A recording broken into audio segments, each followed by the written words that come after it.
Hi, everyone. The U.S. Supreme Court has upheld a Jim Crow-era law in Mississippi. A woman's been arrested in Alabama for a shooting death that took place in Northwest Florida, and it's a big election day tomorrow in parts of the Gulf Coast. We'll tell you all about it coming up right now. Brought to you by Green & Phillips, covering news from your neighborhood and around the world. News 5 Now starts right now.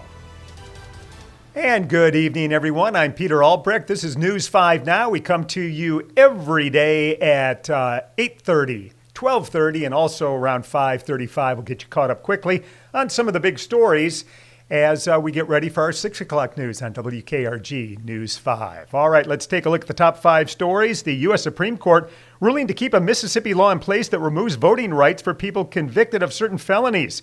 Some Mississippi felons who completed their sentences argue that having their right to vote taken away from them is unconstitutional, but the court has ruled that state lawmakers will have to rule on that. Right now, to regain voting rights in Mississippi, those who lost their right to vote must receive a governor's pardon or, get this, get permission to vote from 2/3 of the state House and Senate. Number 4, Mobile County Health Officer Kevin Michaels confirming a case of bacterial meningitis in the county, the first case reported so far this year. It can cause severe swelling of the brain and spinal cord and a severe blood infection. You can get this bacteria through respiratory droplets from the nose and throat.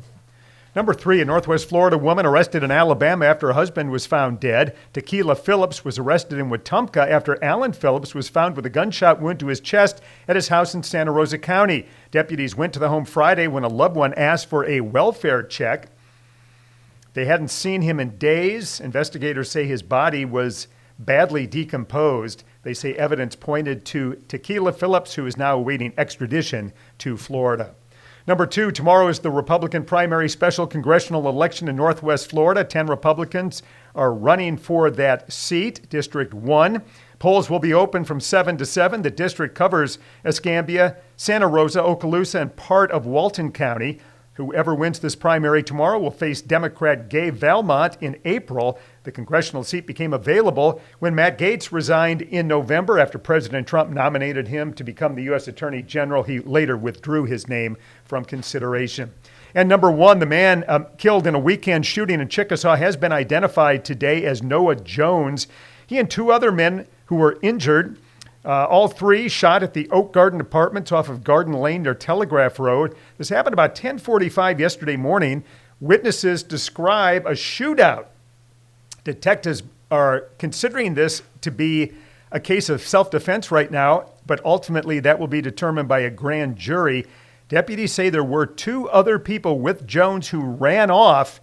They are still on the run, and those are our top 5 stories of the day for you here on News 5 Now. All right, every day we ask you to weigh in on our question of the day and also our poll of the day. So let's get to those. First, our question of the day, and that is that President Trump has ordered the release of John F. Kennedy, Robert F. Kennedy, and Martin Luther King Jr.'s assassination documents. What do you think about that?